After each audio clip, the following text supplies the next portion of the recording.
All right. Hopefully soon we'll have our guest on. But we were talking offline about the Giants offseason. You were, and I wanted to continue that.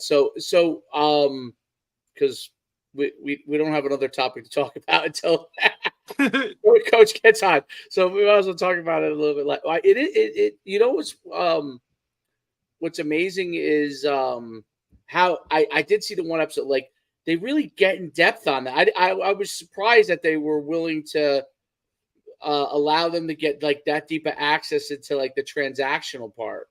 Right, like, because you're looking at it and it's like such a behind the scenes look. And obviously we're talking about the new Hard Knocks off season with the Giants.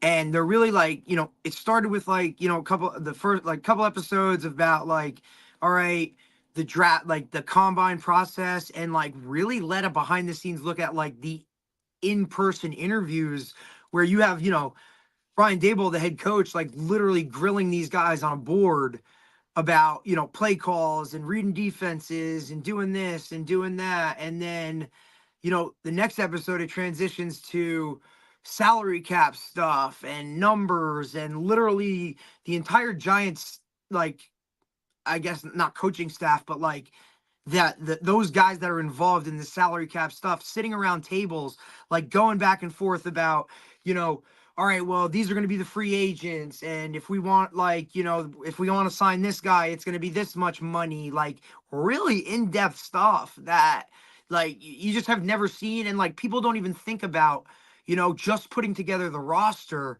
because all we see is Sunday, right? Like all we see is plays and touchdowns and fumbles and all that other kind of stuff. Like these are the guys that like are responsible for putting those guys on the field.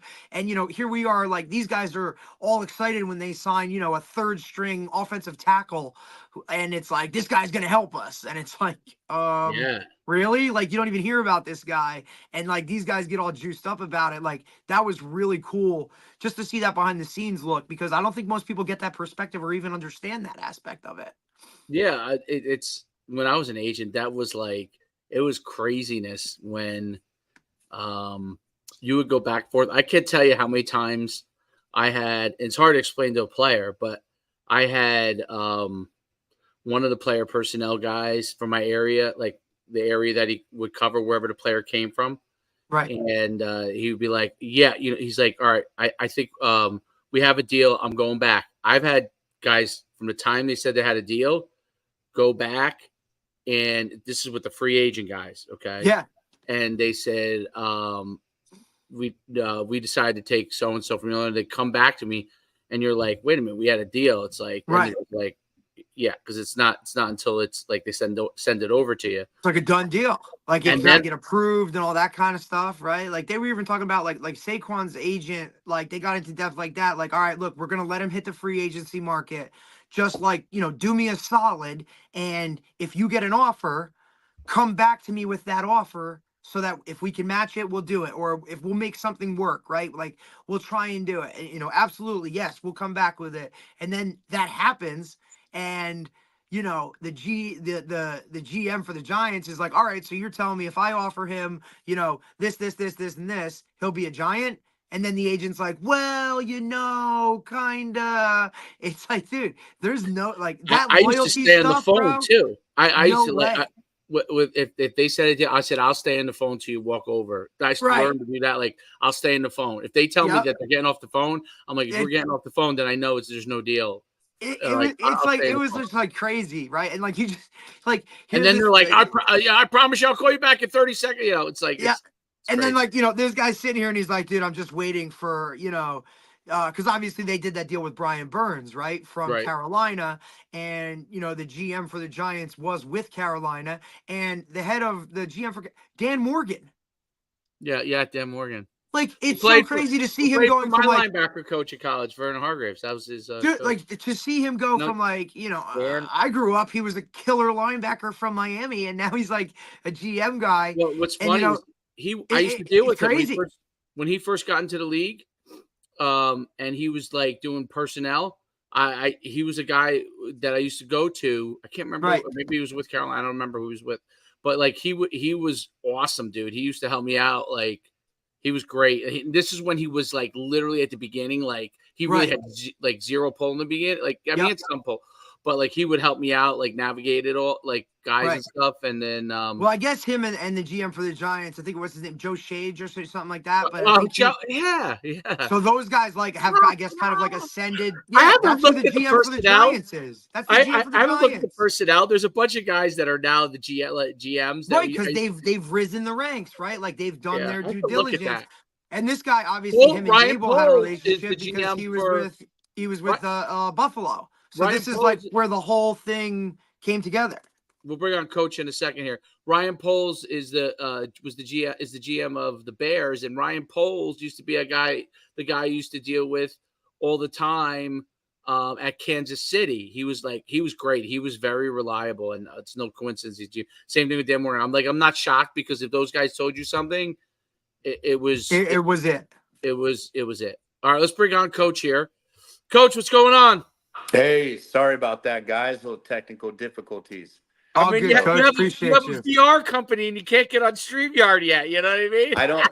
I haven't used StreamYard since like I don't know. It was like when I was in sales, I used it. It was one of the tools I cycled through, but I think we went on to some other tool. I'm just kidding. Uh, no, this thing is great for live streaming and it's been great for our podcast. So It's what good to was I know. gonna say? It's great having you on. We got Coach Doug Brady on. You got a nice a mustache and beard now. I almost didn't recognize you. Quarterback coach. I got to know Coach. I mean, we're talking maybe 2009, maybe 2010, maybe a year or Earlier, two later than that. But it was the earlier. San Diego events, right? We used to Yeah. run those camps down there, and you were the QB coach. Coach played football junior college and in New Mexico as a quarterback, and you might know one of his clients. The last name is Durkin, obviously a famous guy in Todd Durkin's son. Is famous trainer for many years, but now motivational speaker, and it's one of, I think his son plays for Coach was saying plays for Davidson now, and among other clients, but one of the top quarterback coaches, on the West Coast. Welcome to the podcast, Coach Brady. Thank you for having me, gentlemen. Appreciate it. Coach, tell us the full background because I may have left a lot of stuff off. So playing background, coach background, and kind of how I remember when you transitioned to doing your own thing from a quarterback training standpoint. Why don't you talk about that kind of progression? Yeah, so I played quarterback. I was an undersized quarterback, and I made up for it by being slow, straight ahead. So I just loved the position and wanted to challenge myself to be the guy, and would try to get information from anybody. I mean, shoot, if I met an NFL guy, I'd be like, hey, can we go throw with me at the park? I mean, I'd go meet Brian Sipe at the beach, to go throw. I'd bug the crap out of people. So I just had a passion to try to learn as much as I could when I was little. I played at Poway High School here in San Diego, most known for the wrestling program. They're one of the premier programs in the country.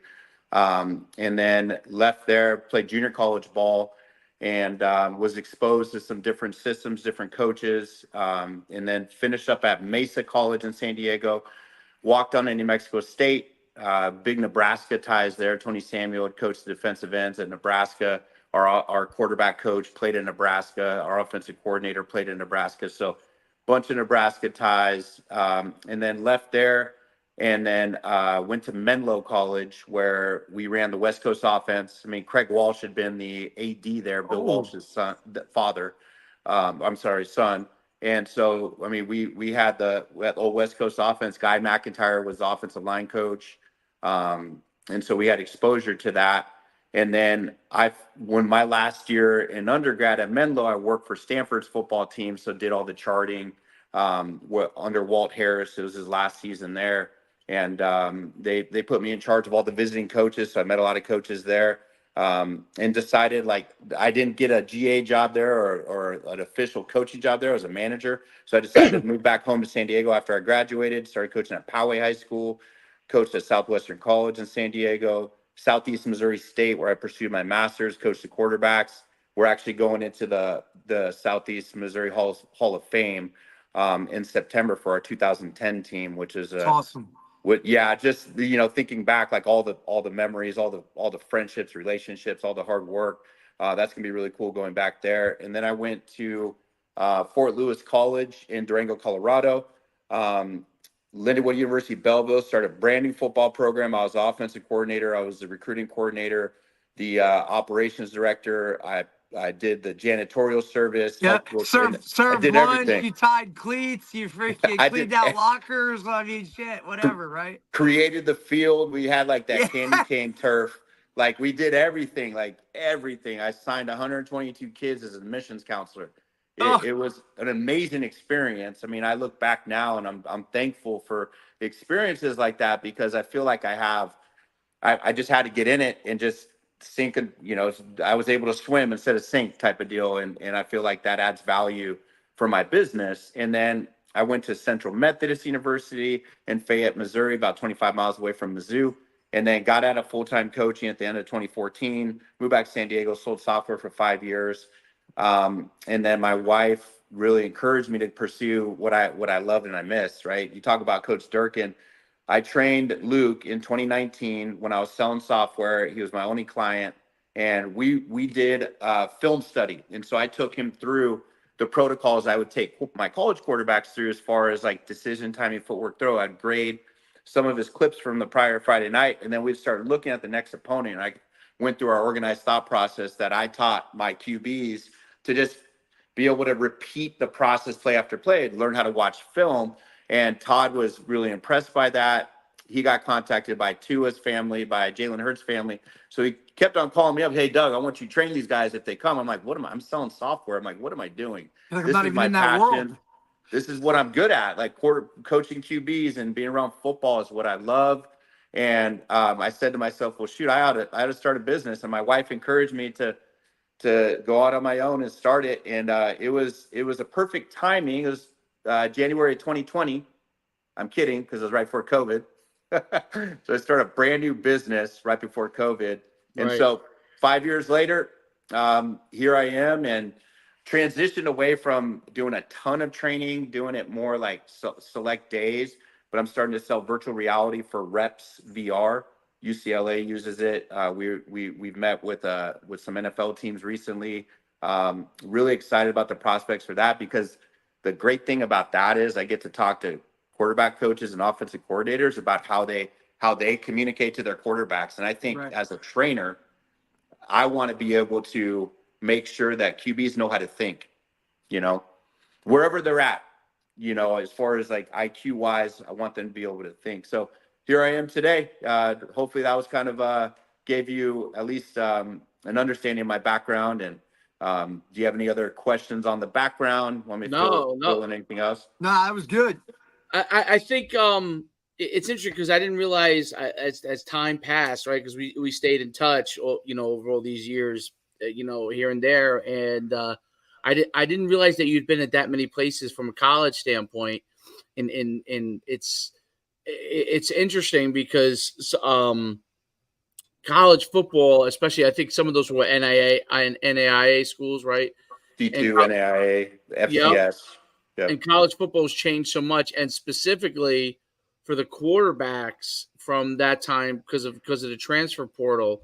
What are some of the things that you've noticed that are different from when you were coaching college to now with respect to like recruiting quarterbacks and things you're advising them on? Yeah, shoot. I mean, we can fill up a lot of time talking about that, I think. All right, The good, go. Great question. You should do this more. I think the first thing that comes to mind is the handlers. The people that are reaching out and trying to advocate for kids. Right, wrong, or indifferent. I mean, some of these people have different ability levels to evaluate quarterbacks. Some of them done a really good job marketing. So some of the private coaches around the country, I think back when I was, coming up in the college ranks, that wasn't as big. It was, obviously it existed. George Whitfield got his coaching career started here in San Diego. And we actually used to hang out before, like during that time where you and I met, Dave. Yep. I was hanging with George Whitfield And Yep. it was before he had this big vision of what his business was going to be. And shoot, that thing blew up, right? And so he was big on the marketing piece. So I think that's probably the biggest thing. There's more people that are in that space. It's not, you could throw a rock in Southern California and hit a quarterback coach. And so Guaranteed. I think that's a big difference with like any position, really. I mean, you got to go in a lot of instances now. You're going through the handlers, the 7-on-7 coaches, their trainers. The best method, just to make sure I say this, the best method is to go through the high school coach, and to do it that way. I believe that you're going to be able to get the most value as a recruiter when you're looking for kids, because those high school coaches, they want to make sure that the recruiters come back to their campus, and that they don't give their kids a black mark because they're given an improper evaluation, on a kid. So that's the biggest thing. Obviously, it's more in vogue to transfer if things are difficult. If your quarterback room is too competitive for you, it's a lot easier to start scrolling the other rosters and thinking about that, instead of like watching more film or trying to better yourself, right? I think it's a lot easier for people to in their mind give themselves the option to go transfer. And I transferred. I mean, my reasons were I wasn't the prototype. They weren't banging on the door for me. I wanted to coach. I knew I wanted to be around the game. And so I transferred for some different reasons. Yeah, I wanted to play. But it wasn't, to me, it wasn't just a competitive reason why I transferred, right? So I think like that's changed, because it's so available now for people to just leave, where people would tough it out before, right? More. The NIL stuff, that's another. I mean, you have like the Jaden Rashada kid from Southern Cal, who ended up getting that huge mega deal from the Florida booster, and that hit the fan. Yep. And then he ended up at Arizona State, where his dad was a player. That was his dad's alma mater, so it's kind of like a natural place for him to pivot to after the Florida deal went south. And then he was there for a year. Had injuries, only played really in 2.5 games, and then now he's at Georgia. You know what I mean? Like not a bad move, right? Like not a bad couple of situations to be in, right? You go from the Gators to Arizona State. Not a bad weather situation either. No, not at all. And he was a California kid, right? Was he? Yeah, I know. I've spoken to the dad. We talk. We've tried to coordinate about times for me to work with Jaden. But more so hell for of a me. player. Yeah, super talented. Felt like there are some things that I watched his games, watched every single play of his games at Arizona State, and obviously watched as much as I could of his high school. So I have my evaluation on him and what he needs to work on. So when we get that opportunity, I'm going to be prepared from my lens of being, I want to prepare these guys to go play ball and solve problems, right? Like my big deal, and I didn't get into quarterback training to go be that superstar rock star that's going to go be on ESPN, or go market the heck out of myself and have a better marketing plan than I have a development plan. I want to have the development plan. I care about that much more, right, wrong, or indifferent. That's just my mentality. That's what I want to do. So kind of gave you a lot there, but I think the fact that the NIL exists now is a lot different. The transfer portal, and then and other things I brought up. I think those are some of the big differences. Yeah, I think that makes a lot of sense.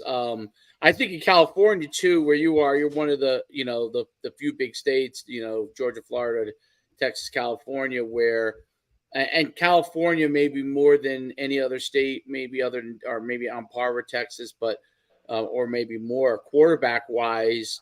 Like it's like quarterback training was invented out in California, So, and the 7-on-7 movement is probably biggest in California.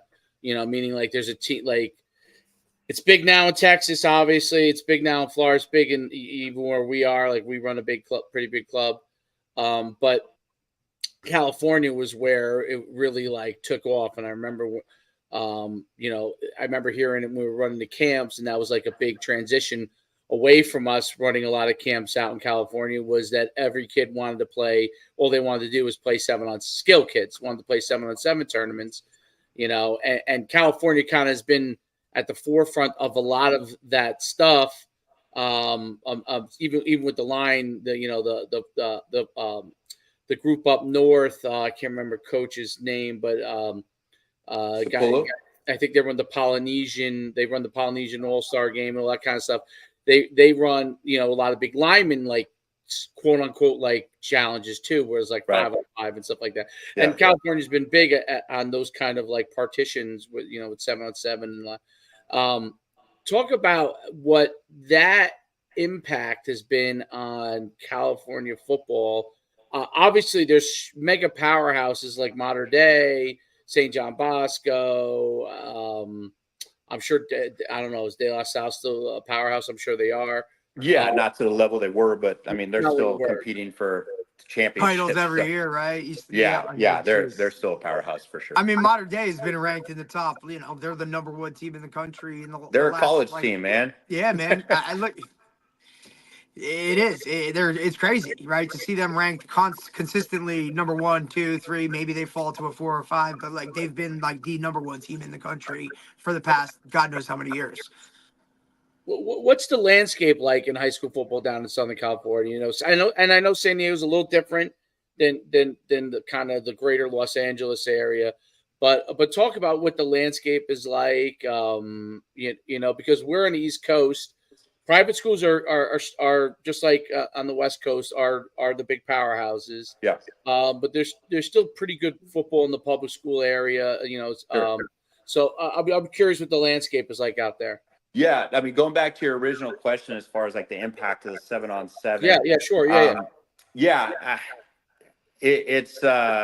It's become its own sport. I mean, yeah. It's kind of crazy. Definitely. It's like AAU basketball. On steroids. Yeah, with less rules.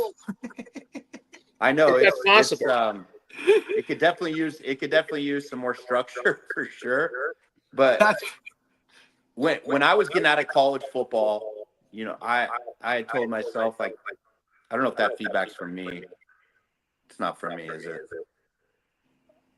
Anyways, I told myself I'm not going to invest as much time on 7-on-7 to get a team ready, right? Like that was my thought process. And so when I first got back and I started coaching high school football when I was selling software, my mindset was like, I wasn't a big fan of 7-on-7. I felt like it created bad habits.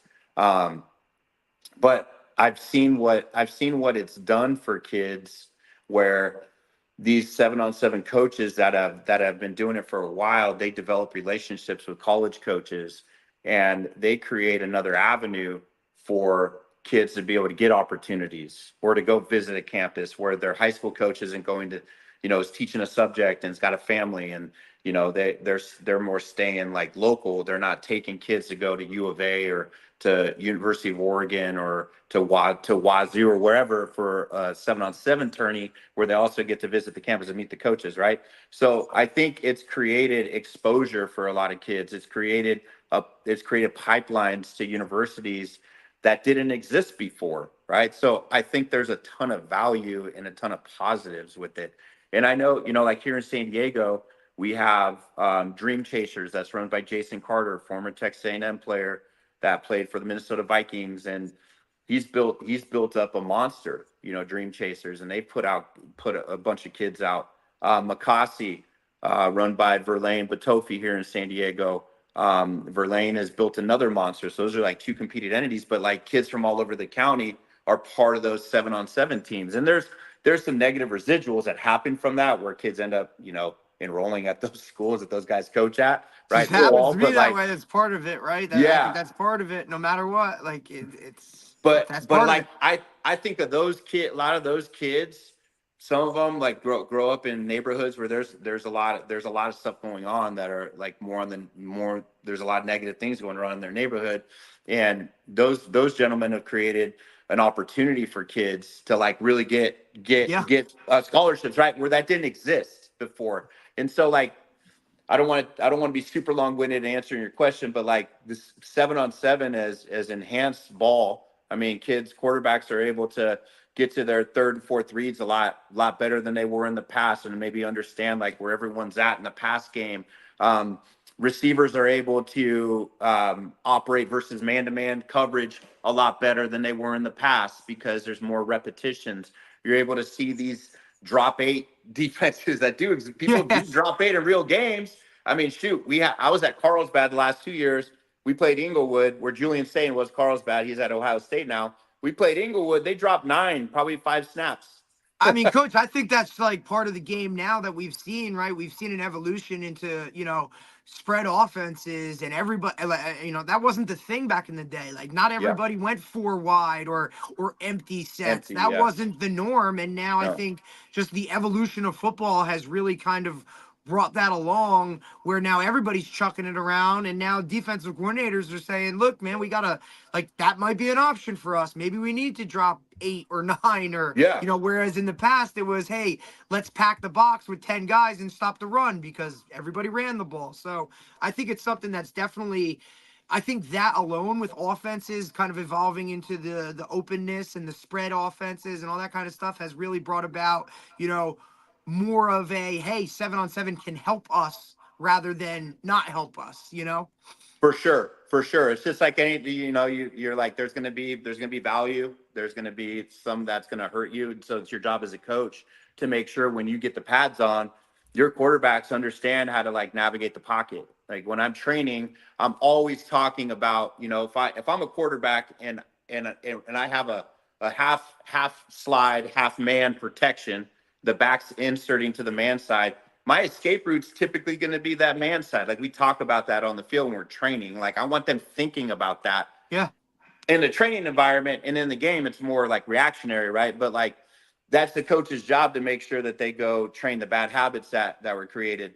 Like the R4 system, Dubmatics has got like everything timed out, like the rhythm, read, rush, release throws, on a time clock. So going back to original question, 7-on-7 has definitely helped develop. Like comparing California to Texas, comparing any state to Texas is really unfair from the standpoint that like the state of Texas, high school football coaches are really respected, by administrators across the state. It's a real profession there, right? Yes. Where you don't just go on campus and you're like, hey, I'm a walk-on coach. I work at UPS during the day. Or I'm a cook. It's not a hobby. It's not a hobby. Like these people are professionals, right? And so naturally, what's the product going to be in the state of Texas? You're going to have kids that are more ready and prepared because the people preparing them, right? So like there's a lot of walk-on coaches in California, except for the private schools, or maybe like a really good public school, even Carlsbad, where we've had a lot. I'm not there anymore. I live a little further south here in San Diego. So, but at Carlsbad, there was only one coach on campus the last 5 years. That's crazy. Right. Now, Coach Thad McNeil there does an exceptional job making sure he stays in touch with everybody that's involved in the program. And he's really good about setting the plan, and everybody knows the plan. So I think he's an outlier, right? He's not the norm.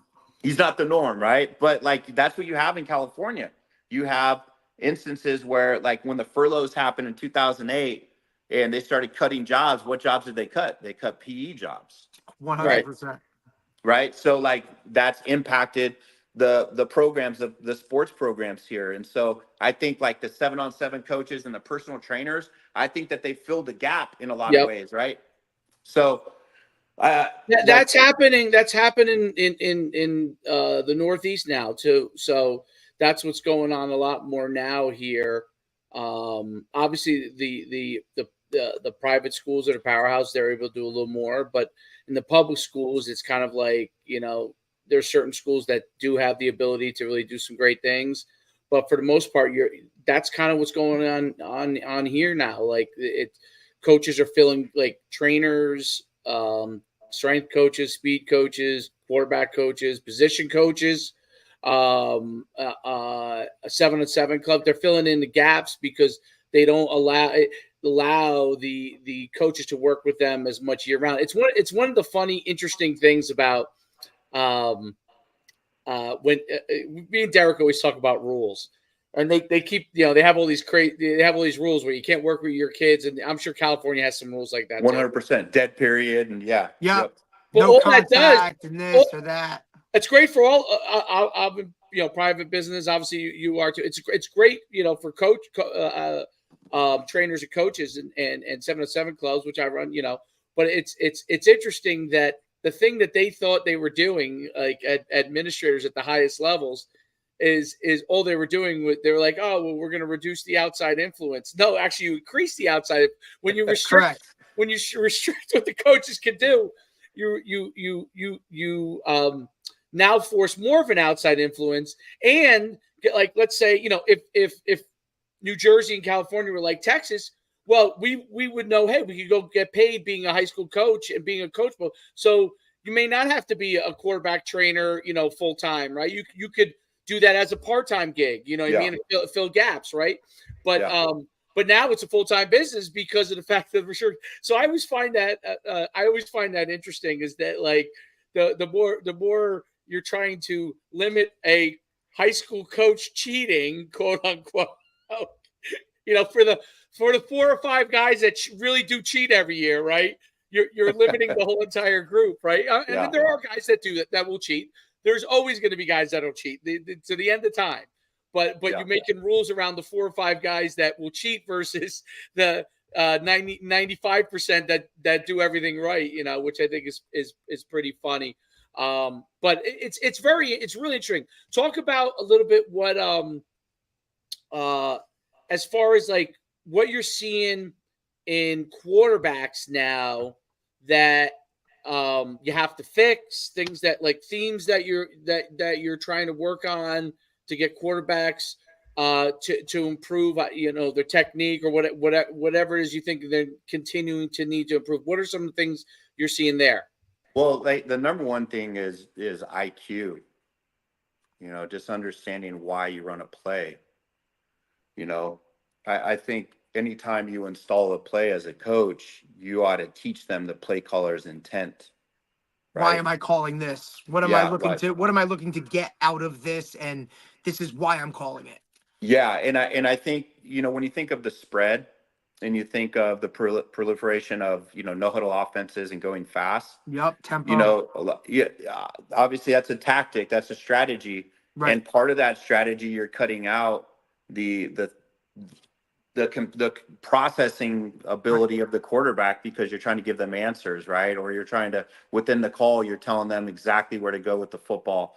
So I think football IQ, and if it helps you win games, at the end of the day, I mean, who am I to say that's the wrong way to go? And because your job is to win games, and so that's it. I'm trying to answer the question the best way I know how, and that's where my mind goes, right? Because being a college coach.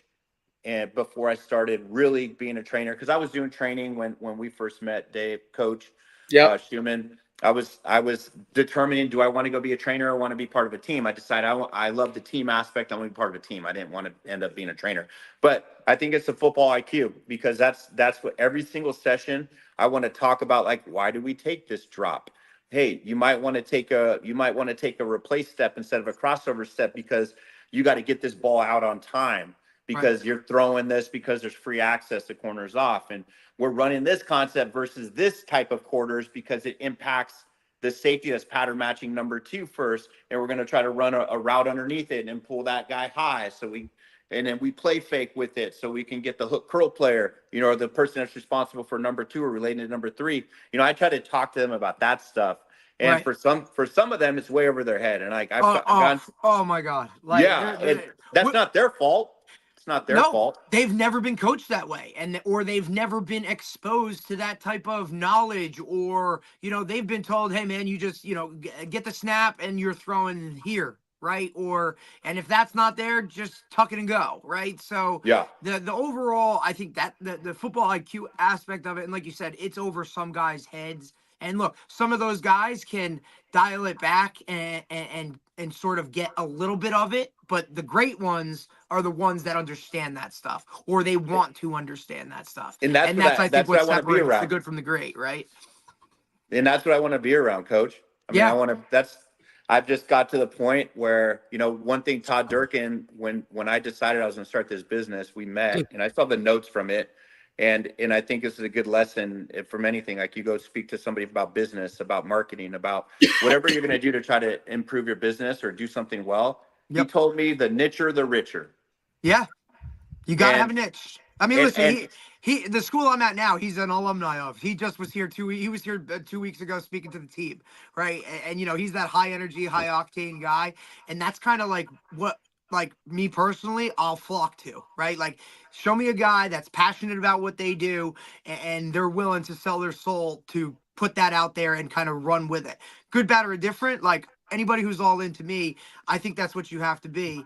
And I think the quarterback position alone, like, you have to be all in every facet of it if you want to be great. Amen. And Todd is like that all the time. And he's one of the best humans I know. He went to my wedding. I just absolutely love the Durkins. Great dude. So that's awesome. You have a connection with them. So that would be the biggest thing. And then the next thing would be footwork. Being able to understanding, like, playing with a good base. I mean, most kids have played basketball to some degree. And you think about playing defense in basketball, you don't want to cross over your feet. I'm not a basketball guy, but I know that you want to keep a good base and keep in front of the person, right? I mean, that's generally a thing. So when you're a quarterback operating in the pocket, you want to keep a good base, feet outside the hips. And I think a lot of them lose their base. And it's about getting to that base as quick as possible to deliver the ball, because it's not when you want to throw the ball, it's when you need to throw the ball. You might have a play where they're giving you grass to the sideline right now. Boom, you got to take it. They're giving you the bubble throw because they're leveraging you from inside out, right? And they're playing a middle field safety, right? And then they're going to try to cancel out every gap, and that's why you throw a bubble, right? Or what have you need, or you need to be able to let the play develop versus Tampa 2 on a third and 9. Right, where you're going to throw it over the hook curl player on a deep dagger route, and you got to stay alive. You got to do everything to stay alive, but keep your base. So I try to teach from that standpoint. I feel like a lot of kids don't have that great base, and they don't also, like, when I ask them about their footwork, because we talked about this already, like filling a gap.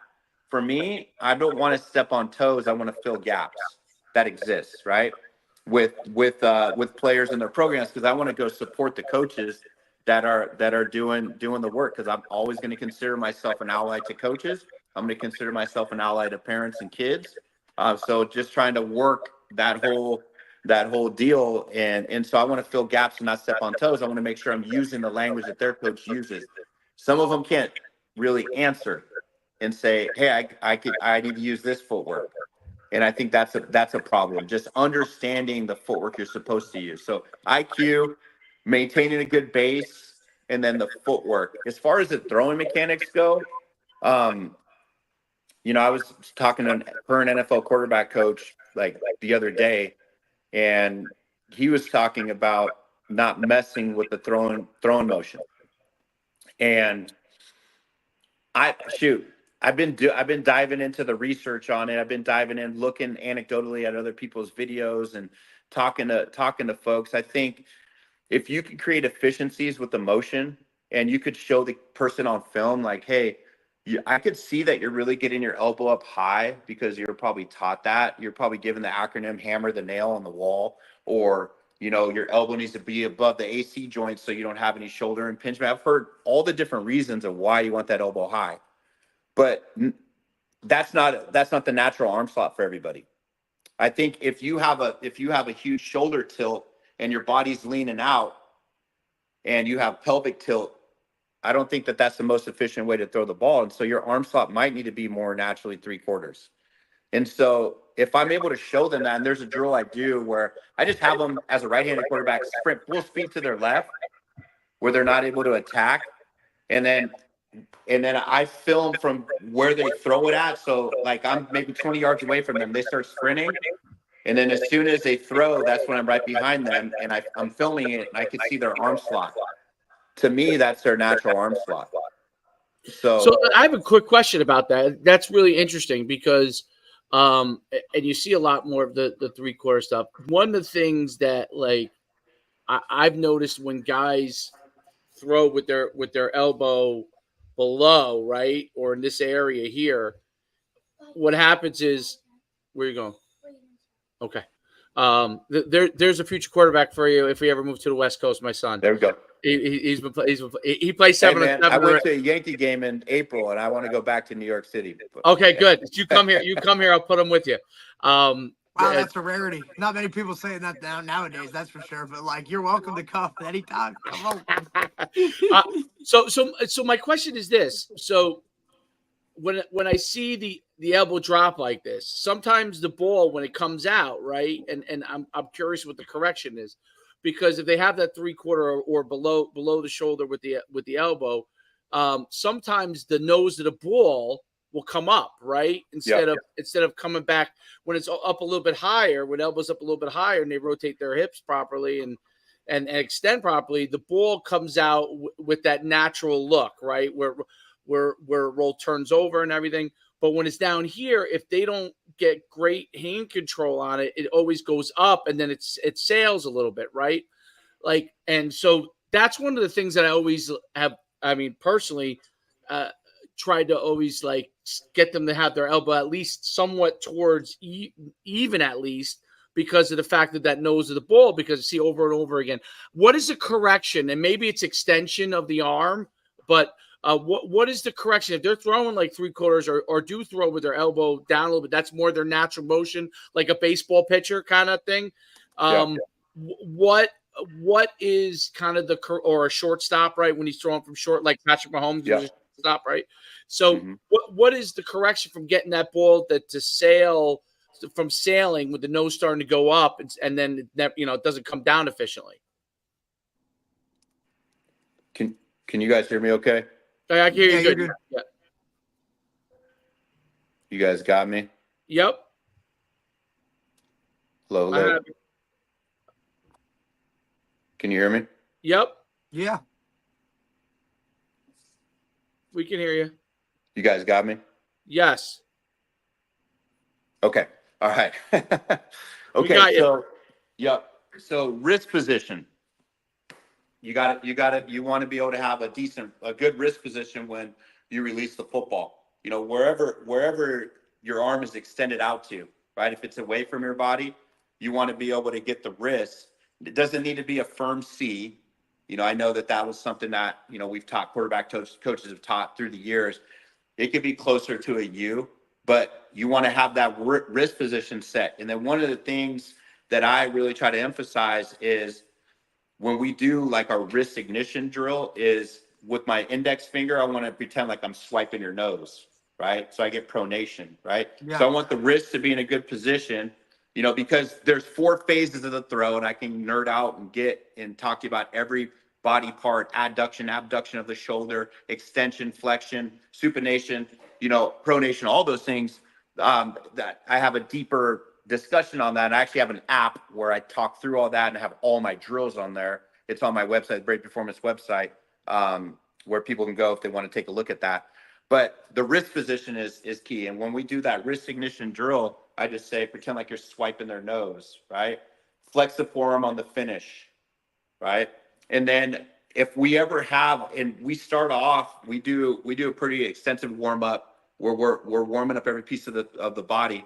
And we do a drill called soft toss. And I read it in Phil Simms' book when I was a kid.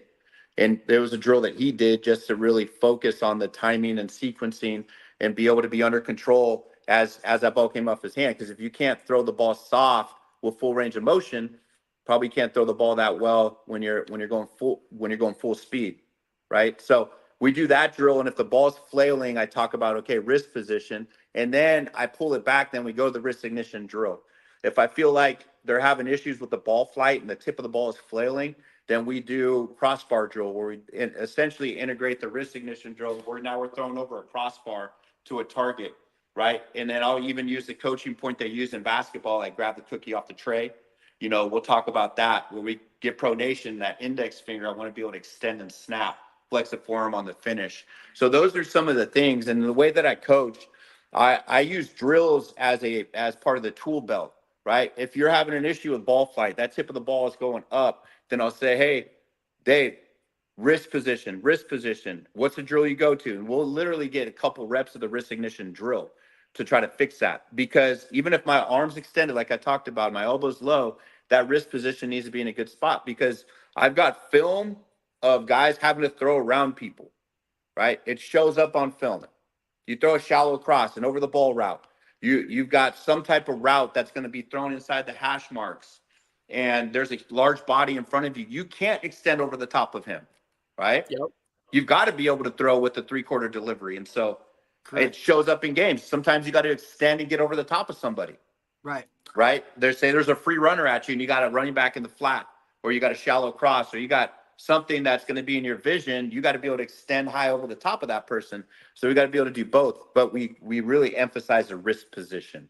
So That's really, really, really interesting stuff. That's a fantastic nugget, because it's in 2014, I had a quarterback that went to Villanova that played for me, and he was the guy. It was the first guy I realized, like, you know what, like, whatever you got to do to get the ball. Like, he would throw the bubble screen if you rushed your defensive end and just attacked him up the field and try to disrupt it. He would love to throw. He would literally throw it sidearm and he'd get it around, and it would look beautiful. I mean, it would just come right out, boom, he hit him, and now they have one less defender, you know what I mean, out there chasing, right? Yep. So that's what they would try to do, and he would throw with all these different arm angles, and so I was curious about that, because he was always able to have good control. He had a very good quarterback coach. He worked with I don't know if you know Medee Williams, but Medee Williams on the East Coast. He does a lot of quarterbacks in North Jersey, and he he helped him with all those different things, because he used to when he was a sophomore, he used to get the ball swatted down sometimes, and then all of a sudden the next year he came in and there was no throw he couldn't make, and he was a very good athlete too, so that he could do a lot of different things. But it was really interesting, because then you could run RPOs with him, because now he could throw from any arm angle, and it didn't matter where you were rushing him. He could get rid of the ball. And so it's really interesting but I never knew, even though I was coaching him, I never knew exactly, how he was able to do that. Right. I knew the footwork, I knew the base, I knew the rotation of the hips and all that kind of stuff. And to make sure his feet were in the right, but he always, you could correct his feet, but and all the stuff like that. Like, sometimes he'd make a mistake, but he still always had I guess he had his wrist in the right position to be able to get rid of the ball. And that's so interesting. I honestly, I never really understood that until just now. What as far as, so you see, like, quarterback coaches, this is one of the hardest thing for parents. Okay. And in New Jersey, I wish this was more of a prevalent problem, where we had more, there's a good amount of pretty good quarterback coaches in North Jersey, where I'm originally from. Where we are down the shore, they're starting to get some quarterback coaches, but not like you'd like to have more choices. You know what I mean? We're lacking, that's for sure. Every kid's different, and some work well with different guys. It's not even just the mechanics, but there's some coaching styles. Yeah, just the delivery of everything, and just their whole, just how they go about it. Yeah, exactly. What is it like when a parent comes to you, like, and you're explaining, hey, if you come to me, this is what do you think parents should be asking if they're going to work with a quarterback coach Great question. to get development? That's a phenomenal question. Shoot. I actually have a blog on my website about it. I should probably refresh my memory on it, but because my business model is changing, right? It's changed to where I'm doing this more part-time now. Unfortunately, I wish I could just be on the field all day. But I think they need to understand how the quarterback coach has helped other kids. What have they done for other kids? Like, what are some tangible improvements that kids have made under their tutelage? How did that coach maybe connect them with the university that the kid's at? How did he get them ready for the university? What type of relationship did they have from that standpoint? So I would ask those types of questions.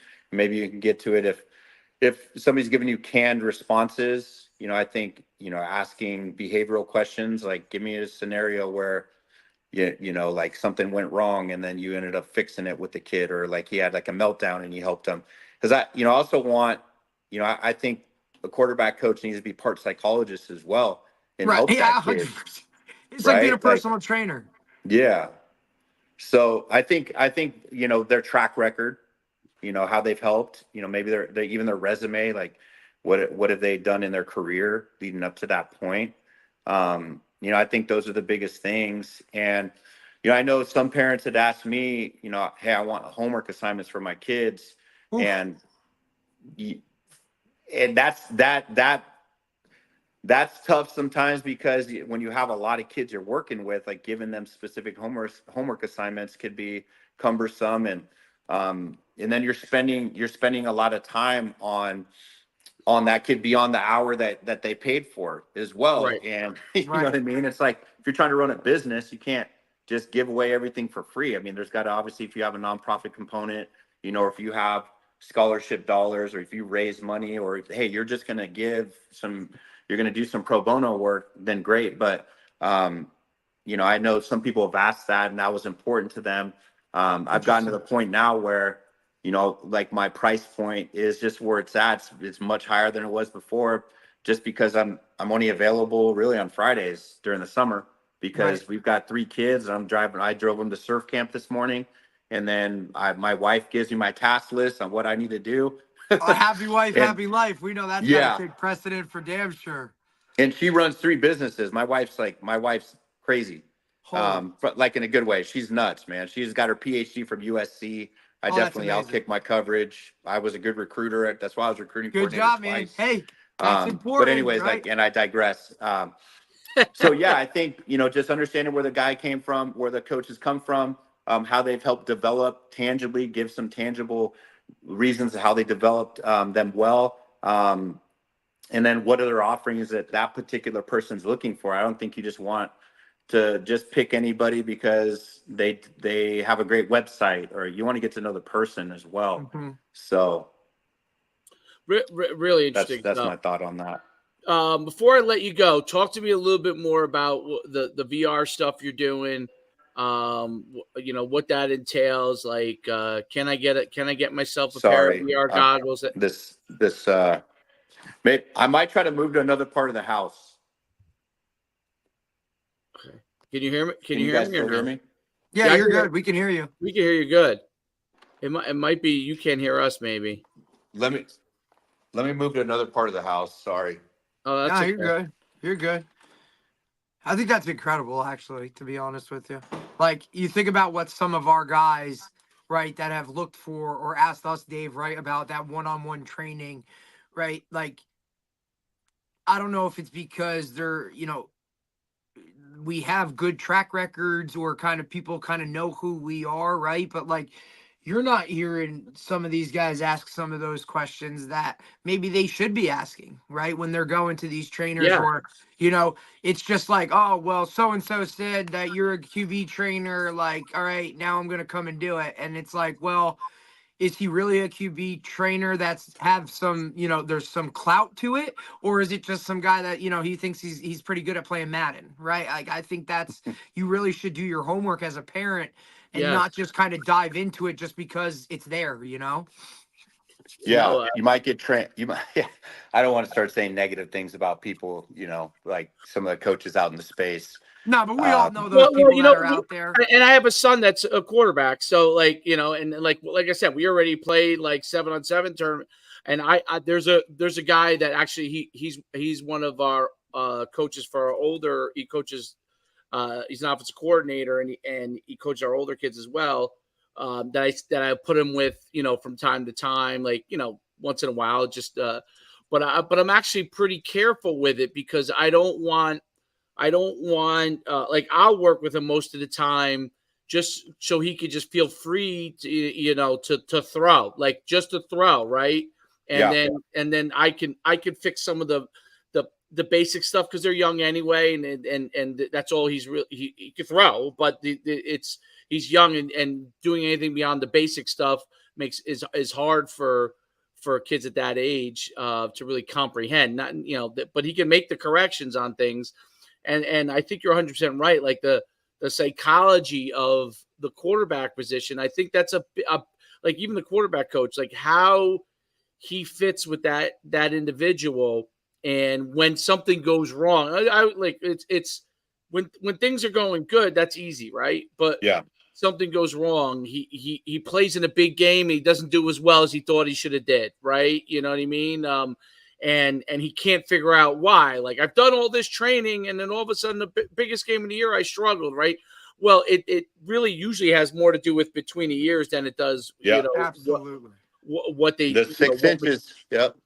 and obviously the parents, if they don't have a real understanding of what the quarterback coach is doing, or the player has an understanding related to the parents, then the first natural instinct is to switch quarterback coaches, which I think is like, I see kids going to like literally a different quarterback coach every single week. Like, how is that benefit? That doesn't seem to me to be beneficial, because I could see if you work with a different guy once in a while for a change up of something. I understand that. But Sure. just to hear something different. But like, to go to a different guy every single week almost seems to me to be confusing. Like, you have to explain to the kid, hey, this is just so we get a little invigoration, refresher, a change of pace, but not on a consistent basis. Going to a different guy all the time and trying to figure out that rotation of quarterbacks, because you're not gonna. Well, all you end up doing is confusing the kid, because one guy says this little tidbit and this guy says this little tidbit, and they might be all communicating the same thing, right? But they have a different way of communicating. And when a coach has a different way of communicating, that's where confusion lies in for an athlete. Like, I could say, like, for example, when you run offensive plays, for many years when I used to run sweepy, we used to call Sweden, right? Well, someone else might call it something else, right?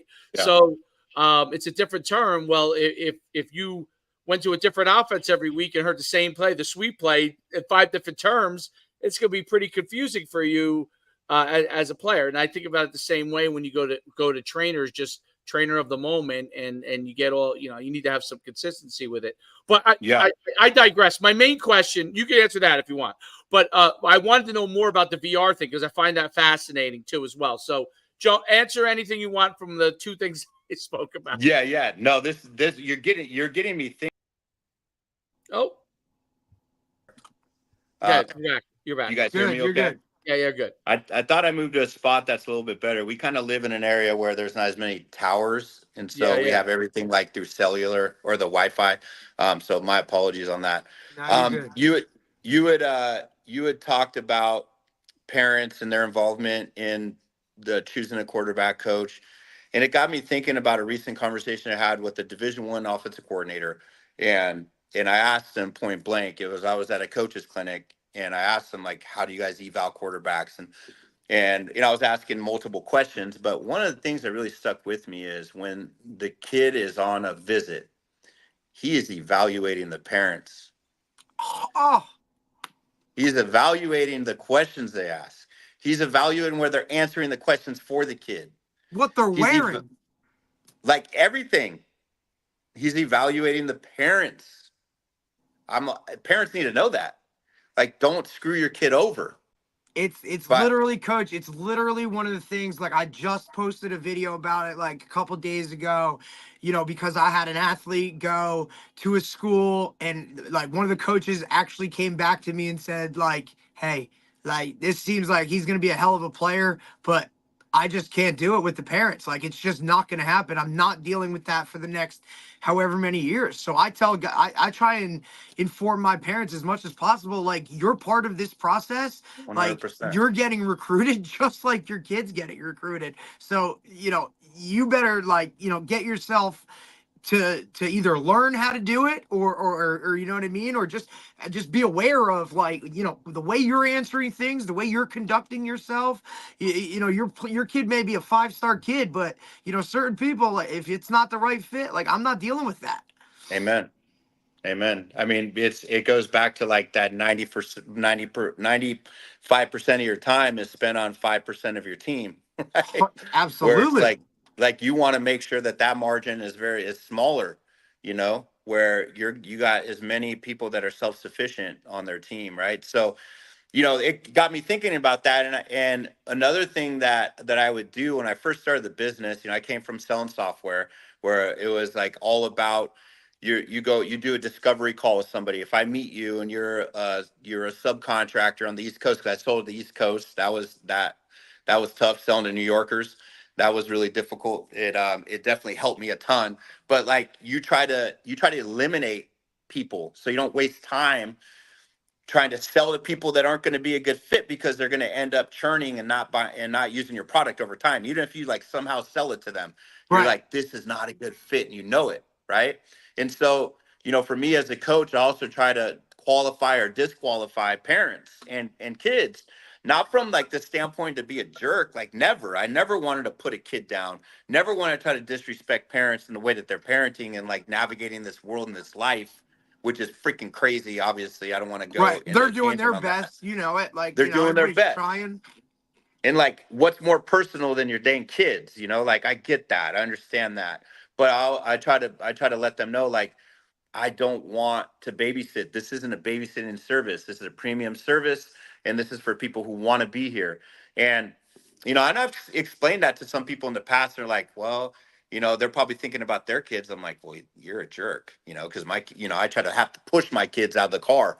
And so that was part of my process early on. And it's, right, wrong, or indifferent. That was my thought process. I want to be able to qualify the people that were the right fit for me, because I want to be able to have a very, very transparent conversation and be able to tell you whether I think your kid is not going to be beyond a D3 kid. Right. There's nothing wrong with being a D3 kid. Yeah. No, I know. But like, I just feel like it's going to do more harm. I remember there's a dad here in San Diego. Quarterback parents are different. Are going to be, they're like the toughest too, to explain that too. That they're going to be the toughest. I could look at a kid and I could say that kid's an FBS kid. That kid's that kid is an FCS kid. He's a Division II, and some people don't understand how good Division II football is. They don't. Coach. They just look at numbers. 1, 2. They look at what they see on CBS. Never gone to a game. That's it. Never gone to a game. No. Even NAIA, like some of those kids would get smoked versus some of the NAIA programs I coach against. Like, if you're they don't playing understand. in college, man, like it doesn't matter what level, you're already a bar above others. Yeah. People have no idea. They don't understand the process that, like, hey, this guy might have been out of West Virginia and just fell down through it and now he's at a Division II school, Division III school. Because Division III is a lot bigger in our area than an NAIA or even a JUCO, right? Like, there's not many even JUCOs out here. But, right. I just think like they just see a level and they see majority of what they see on social media about, 5-star, 4-star, big time programs. They think that's what it has to be. And really, like, there are so many other opportunities for those guys to play at these other levels. I think they lack, I think the big thing too is they lack awareness of the actual athletic ability of the guys at the FCS and FBS level in particular, meaning 100% scholarship in particular, meaning if I'm giving you money, okay, forget about the NAL. The NAL guys are at a whole different level. Let's be honest, right? Yeah. So guys are actually really getting NAL, not 10% off my food, protein shakes, my DoorDash, you get protein, not that, like actually getting cash in hand from a school. But those guys are at a different level from the guys that are at a different level, right? So if someone's giving you a college scholarship, and that could be at Division II, because there are 22 whatever 22 48 for fully funded, right?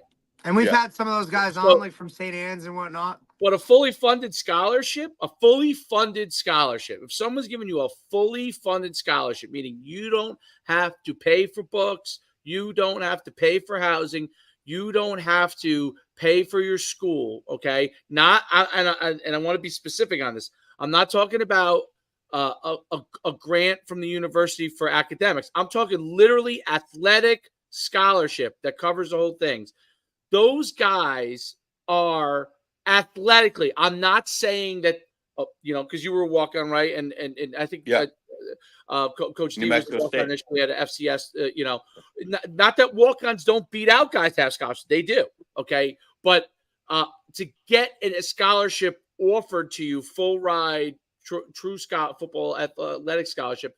Those guys athletically are extremely high level, and people make the mistake on this a lot with FCS and FBS.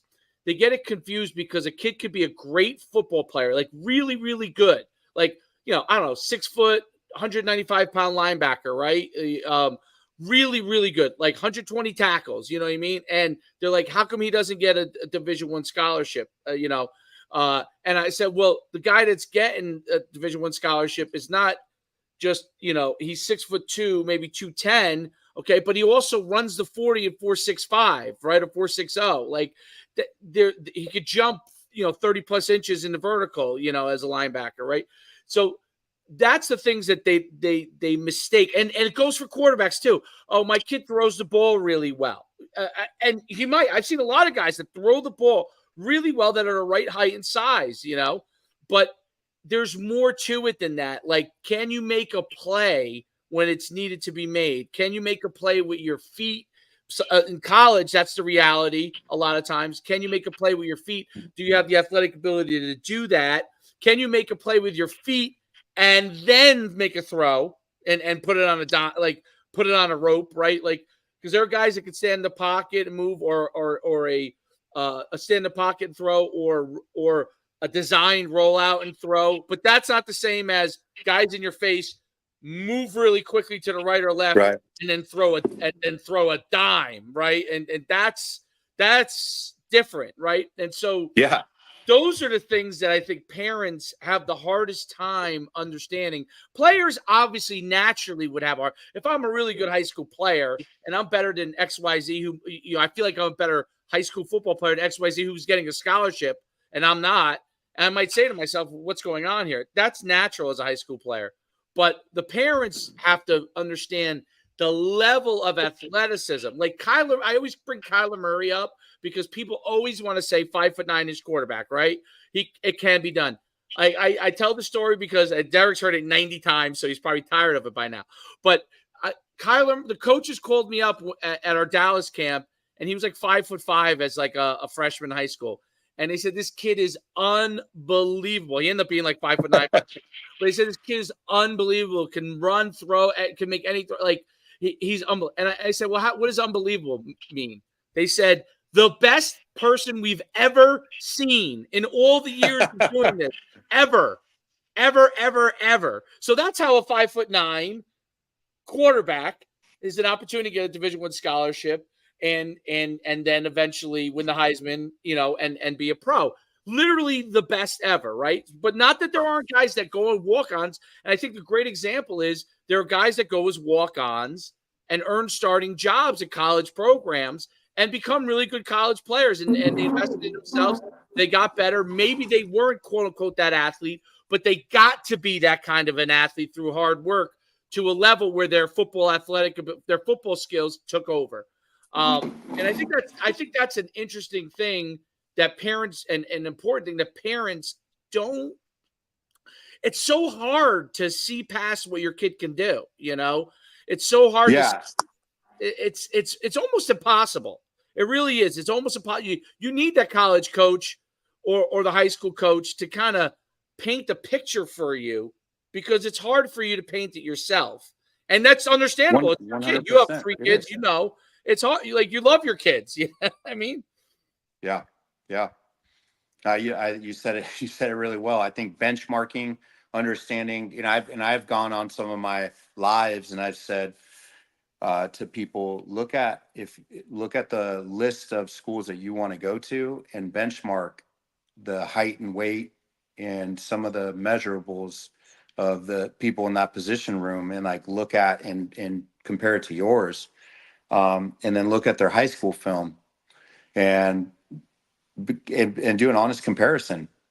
Now, you and I both know, like there's outliers, like you mentioned with Kyler.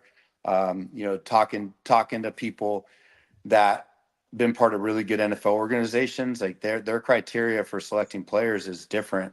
Where they have like a grit scale, and they grade players based off of their ability to overcome adversity and all these different criteria, right? where they value that more than the other pieces. So I don't want to get off on a major tangent there, but like Yeah, yeah. there's way that you can set up criteria there as an evaluator. But yeah, those people that are at that level, they're upper echelon. They've got the DNA in a lot of instances. I wasn't going to get a Division I scholarship because of my size, and but when I went there, I believed I belonged. And when I played, the ball moved. We moved the ball. We moved the chains because I learned the offense. And I ended up transferring out of there, which I sometimes kick myself in the rear, but I just wasn't going to get a scholarship there. Right, wrong, or indifferent. I don't know. People have an opinion on me saying that, but it's just the truth. Maybe I would have earned one over time, but anyways, yeah. So there's a lot there to kind of unpack. Still, I want to make sure I bring up the VR. You'd asked me about that. Yeah. Talk about it. So I went to the AFCA convention, the American Football Coach Association convention. I go every year. I believe in the profession and making sure that I'm staying up to speed and know people at the college ranks, high school ranks, and that I'm doing all my classes, certifications, right? So I go to that every year. I went to the convention in Nashville in 2020 and came across a booth where they were going over virtual reality. It was called Reps VR. And they put me in the headset, kind of gave me what they're going to train me in the system. And I was like, man, I want to get this because it's an immersive tool. You take it from a GoPro 360 on the quarterback's helmet, capture what they see out at the practice field, and then you put it into the computer and you create performance measures, meaning like whatever they need to look at pre-snap, how many safeties, or if they're looking at the safeties alignment to the field, like where is he in relation to the slot, the nickel, where is he in relation, or the corner, whatever their process is, you can put that in there, and they've got to be able to verbalize it because there's science backing that. If you verbalize things, just the like speaking it is going to create that better pattern recognition, and you're going to be able to understand like these small little patterns and movement of defenders at a higher level and be able to anticipate faster and play faster, right? Like that's like the whole premise behind it. And then at the snap, you could build it a few different ways. You could either have them verbalize like their progression and then what route they're going to throw to using a brevity code. And again, like just that language is going to help them really cement the reads and understand where their eyes are supposed to be. And it uses eye tracking technology. So if you teach the quarterback to always look to the boundary safety, like and communicate his alignment, it's going to track that, and you got to verbalize it, and the system grades you out. So I was sold on it because how many times have we been in the film room where we're watching something and we're the most knowledgeable one in the room and we're super excited about it. That's why we coach. We love it. We could do that for hours, watch film. But the kids aren't as excited as you are. And they're getting glazy eyed and they're not freaking paying attention. I'm sorry. I don't care how good of a coach you are. There's that point at where it's like diminishing returns. But in this tool, you can't hide. You can't hide. And there's two different modes. So there's like the on-premise mode that you have at the school. You could have a tethered headset. You could be in the quarterback room. Everybody sees a rep that's going on, and the quarterback that's in it's getting graded on it, right? And then there's a portable system that you could take home. That's obviously more inexpensive. Where if the coaches have the on-premise system, they can create a playlist just like in Huddle, and then send the kid home with the clips. And here's the beautiful part: the backup is getting the reps that the starter took. Right. That's a big deal. That is a big deal, because how many times have you had to go with the backup quarterback that pees down his leg and is just not ready? But if you get him in this immersive environment, which hits to 80 to 90% of functional equivalency, like that's the goal with VR, right? You're trying to create and replicate an environment where somebody could actually take that information and use it. But you can't do that in CGI as well. You can't do that in computer animated imagery, right? And so like that's where our product is at the top of the market from that, because we're taking it from the actual GoPro footage, the 360 footage, and the player thinks that they're in it, actually doing it.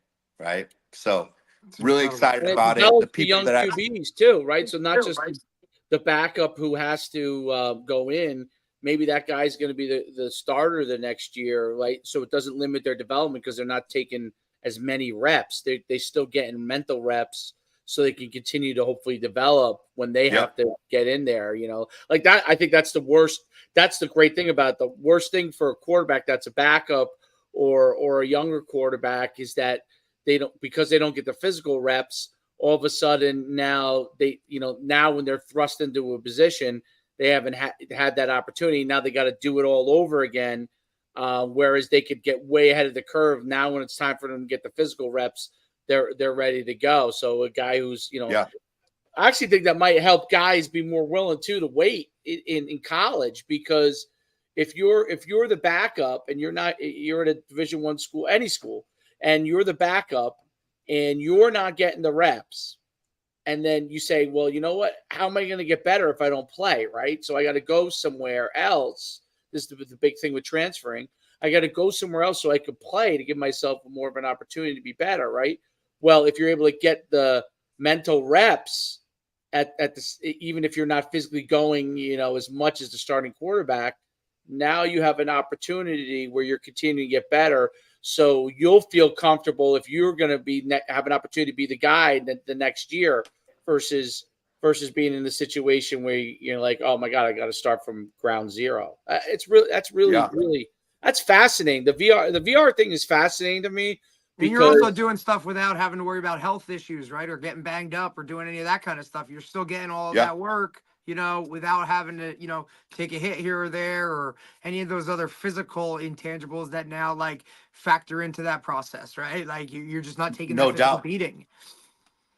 It's a great investment. Like a school district, they would benefit from purchasing this because you're really promoting getting extra reps and you're mitigating risk, right? Where the athlete's going to be more prepared to protect themselves too.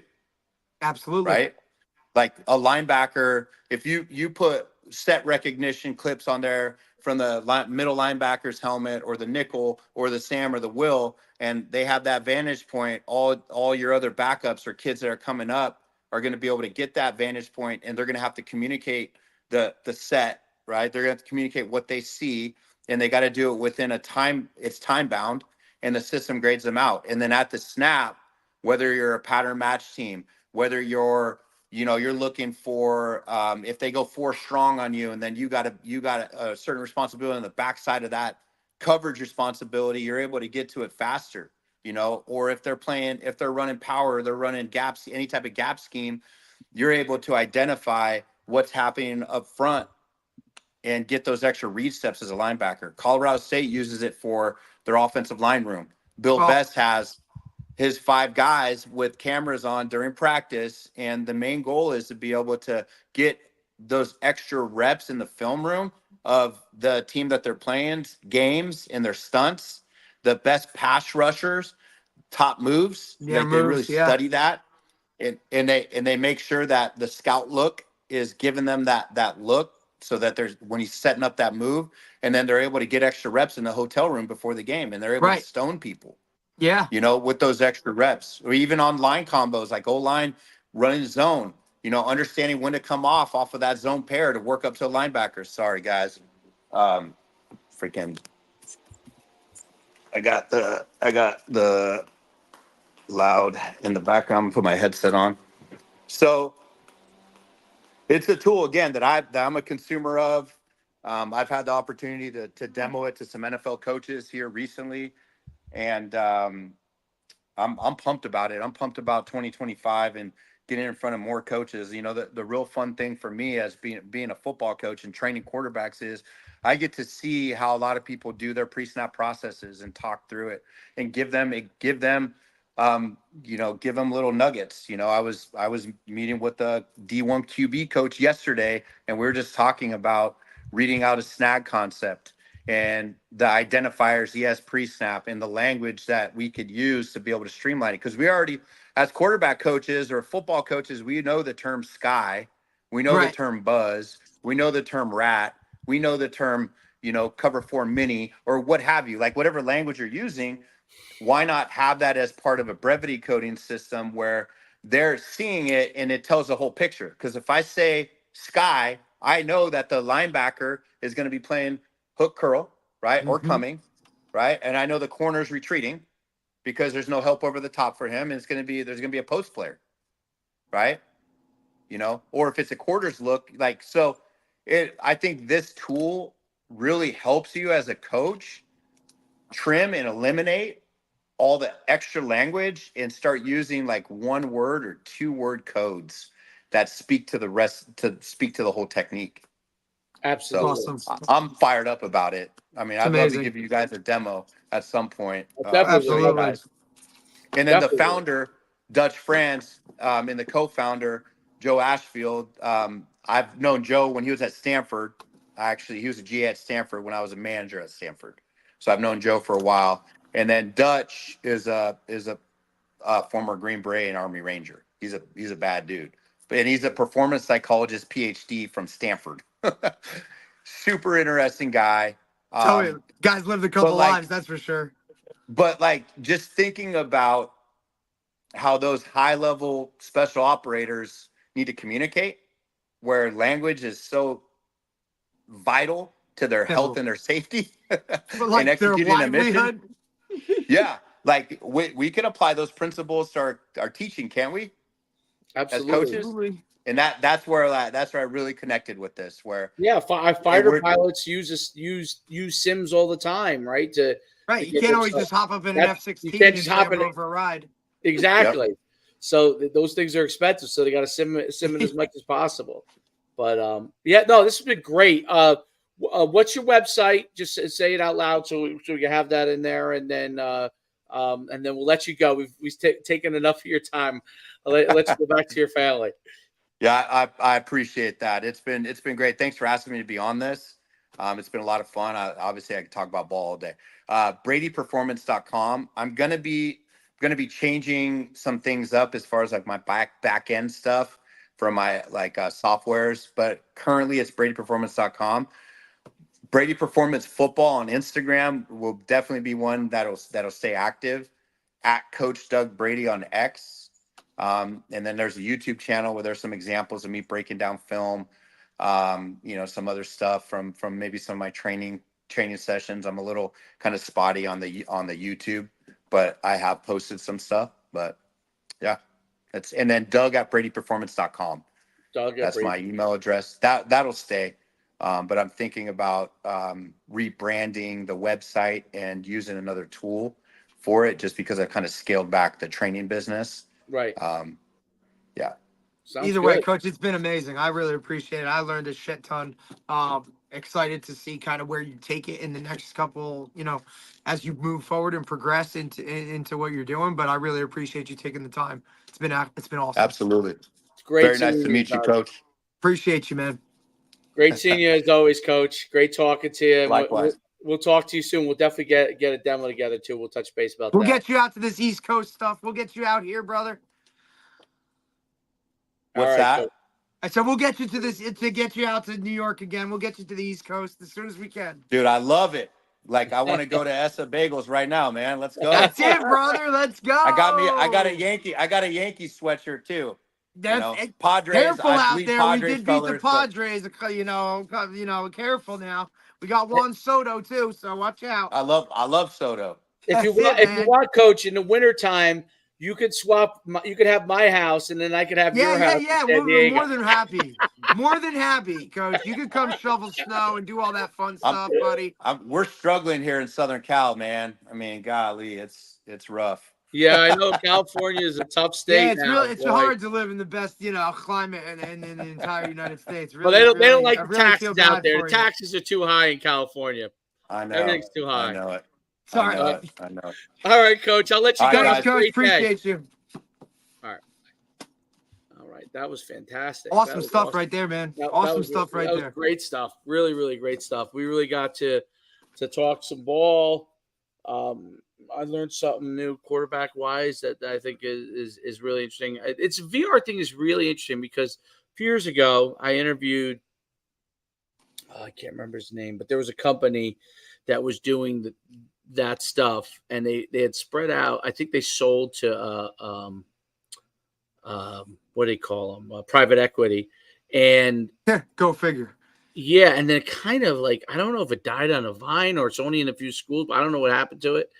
But I always thought like this thing has the price point for some of that stuff. You know what I mean? Maybe like, that's it. Maybe yeah. I mean, think about it. Not everybody had Huddle to begin with, right? And then all of a sudden, that kind of like became a thing, and the price. That's true. It used to be very expensive. You're right. Right? Like only a select few, and then it was only a few people have Huddle Assist, or only a few people have Huddle Sideline, and it kind of just sometimes this stuff gets like brought into a market.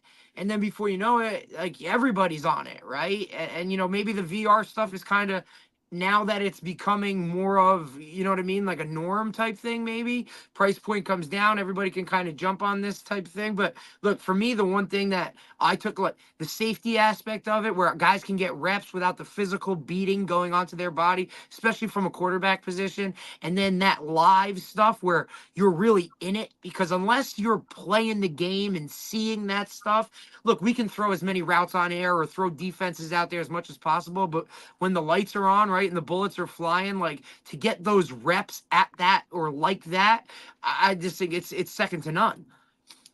Yeah, there's no doubt. It's really some comments that people say. I know, it's hilarious. Go from younger to middle aged, I guess. I guess you're the old guy now. I don't know. Then end up like Coach. All right, like we're good. It's kind of funny. Let me tell you something. If you look as good as me at my age, you'll be lucky. Yeah. These people. You're damn right, man. Anyway, but that's hilarious. People are funny, dude. They are so funny. People have a lot of time on their hands, bro. Oh God. Everybody's got an opinion, dude.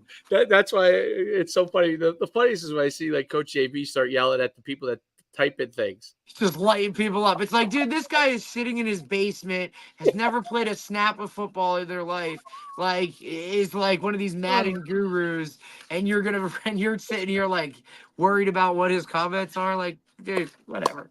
I guess it makes it's a funny world we're living in, Dave. Funny world we're living in. Oh, it is. All right. Look, that was really good. That was really, really good podcast. Really good. All right. Well, and we'll be back tomorrow. We have the Rowan head coach. And, yep, brand new. Just kind of in the building, like, only a couple months, if that, really, kind of. So it'll be nice to be good to talk to him and see kind of his perspective. Probably one of the younger head coaches in college football in general. So I'm excited to talk to him. Awesome. Let's get ourselves out the show.